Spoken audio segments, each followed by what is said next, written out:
You guys want to know how to overcome the number 2 rule in pole vault? Also, I'll give you some tips on how to overcome the fear of jumping on bigger poles.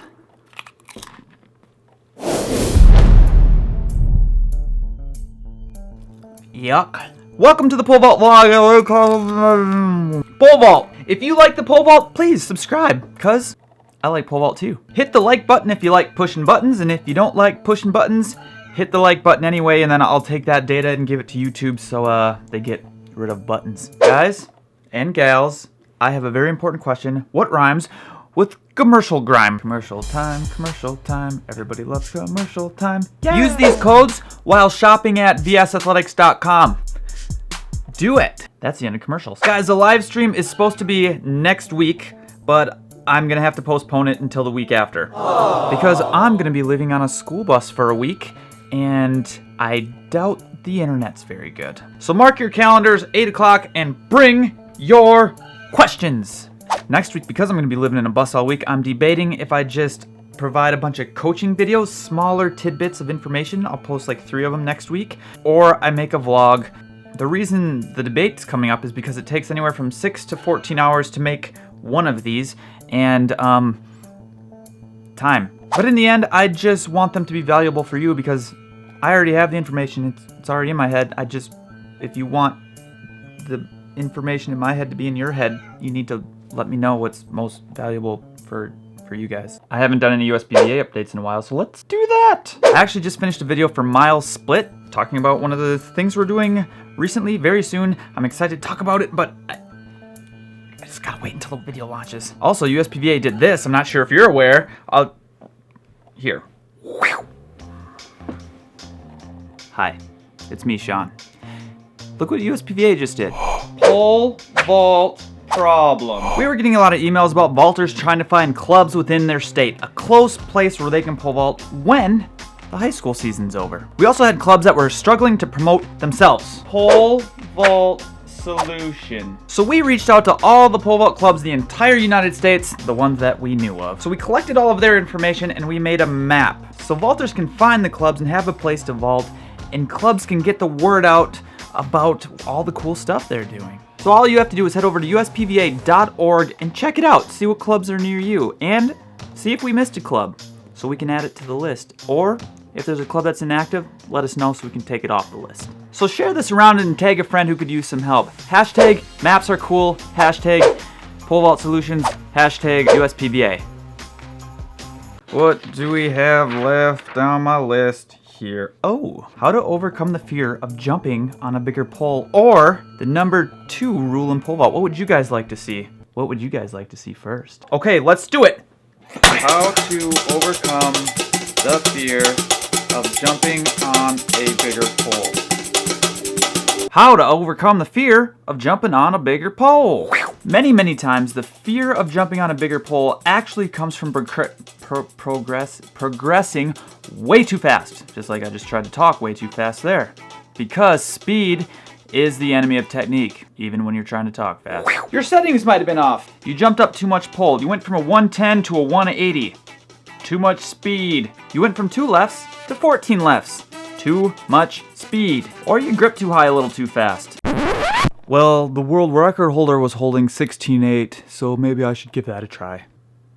Dude, you were just gripping 13 feet. If he can do it, I can do it. Here's the progressions that I like to do. Keep in mind that these are all a little subjective. I've just been doing this a long time, and here's what I found out works the best for me and my athletes. For weight, going up in weight, go from 5 to 10 pounds max at one shot at a time. No more than that. For the run, 1 left at a time, or 2 steps if you're a step person.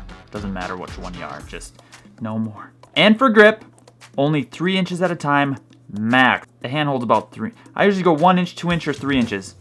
3 inches is about a handhold. Any more than that, you're asking for trouble. But Shawn, I always get rejected on this pole. This pole is evil and it hates me. And the color sucks and I don't like the way it looks. Was it really the pole's fault? Keep this in mind. All new poles and changes, whether it's grip, run, whatever, is always a little scary because it's new territory. Stepping outside your comfort zone can be scary, but as the old saying goes, life begins at the end of your comfort zone. So your pole vault life, your pole vault career begins at the end of the comfort zone. So step out of it. That's where changes happen. But if you progress slowly, the way I just told you to, and it still didn't work, then it's a technical issue and not the pole's fault. When you went up a new pole, did you start running faster, and did that make you take off under? Did you plant late and get rocked at takeoff? So if you went up a new pole, all your settings are correct, and the progression was good, and you still got rocked, let's be real. I wouldn't be afraid of the pole, I'd be afraid of having a late plant. Guys, this question has been coming up a lot and in emails and things like that, and most of the time it's a progression issue where people don't realize they're jumping up 20 pounds of poles, which is totally understandable because it's super confusing, and it's a quick fix, but the progression thing's huge. But stop blaming the poles. Hashtag, it's not the pole's fault. The pole doesn't have a brain. It didn't intentionally try and hurt you, not how it works. And now, the number 2 rule in pole vault that everyone must follow. Don't land on your feet in the pit. But why, do you ask?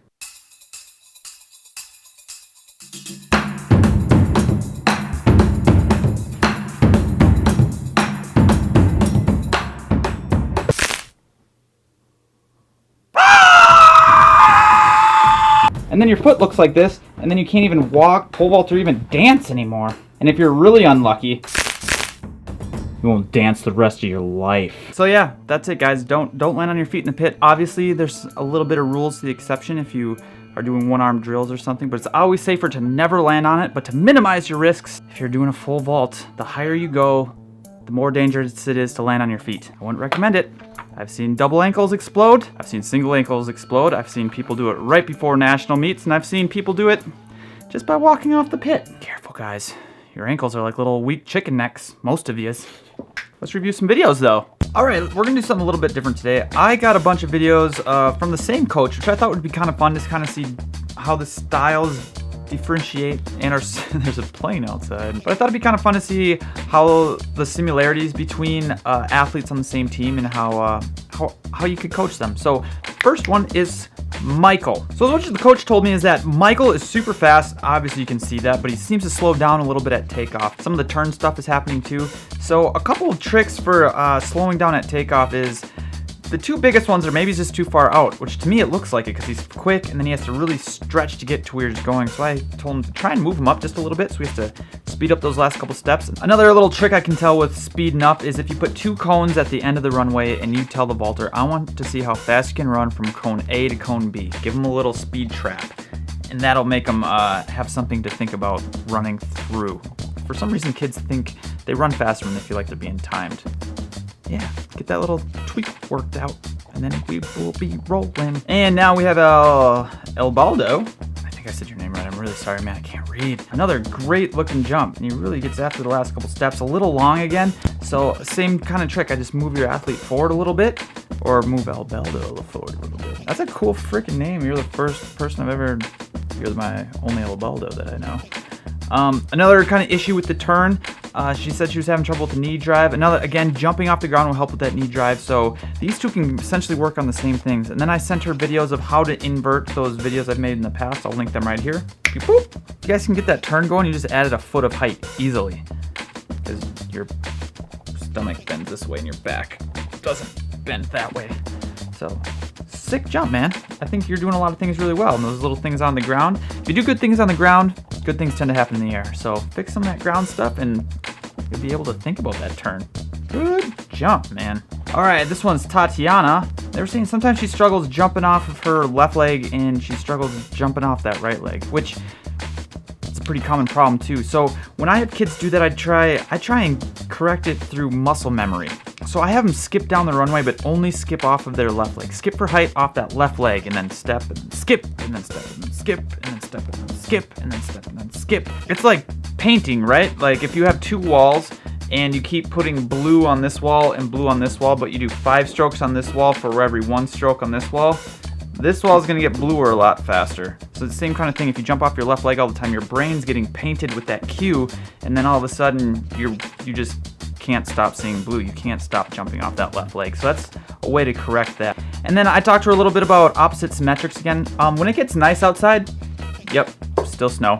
When it gets nice outside, I'll make a video on the opposite symmetrics that make a little bit more sense, so you can visually see it instead of me just saying opposite symmetrics all the time. By the way, sick jump. Look at this speed. She attacks the box really well. Yeah, so try those little things, and we'll do one more because I usually only do 3, but I can't leave anyone out if it's a little group. I feel bad. One more. And last but not least, we have Savannah, and let's check out this runway stuff. Another really great jump. Coach, you are doing a great job. Plants nice and early there. Everything looks good. It's just that turn stuff again.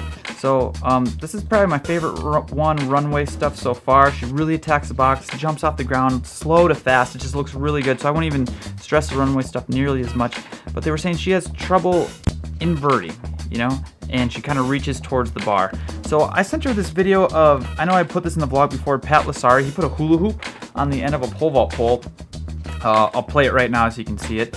But the idea is you don't have to put a hula hoop on the end of the pole, but if you can visualize a hula hoop being there, the vaulter will swing more and then shoot up the pole. All you want them to do is shoot up the pole, but a hula hoop is a good visualization cue to help the athlete be able to do that. So it's not an invert and a turn the way most people do it that way, and it's too late then. So it has to be like an invert with a turn. So the invert has to be with the turn. All of them look super good. I'm excited. Keep me updated on the progress. Thanks for sending videos, guys. Guys, I reset the counter. There will be 3 free ones, and I'll throw you into the pool if I need some videos to review. Training plans are still open. Check out USPVA. That video is going to be coming out soon. And let me know what you want next week. If you want me to post 3 videos, shorter but more contact, or you want me to try and make a vlog before I sleep in a bus for a week. Live stream, don't forget it. Guys, there's more than one way to pole vault. You can try what I say, and if it works, I'm really happy for you. If it doesn't, don't worry about it. Try something else. There's a lot of ways to build a house. You can use a hammer and a saw and all sorts of stuff, but the more tools you have in your toolbox, the more likely you are to build a pretty sweet house. That's called a metaphor, or maybe it's an analogy. I get those two confused. With that being said, life is meant to be experienced. Curiosity will get you there. I will see you guys when I see you guys.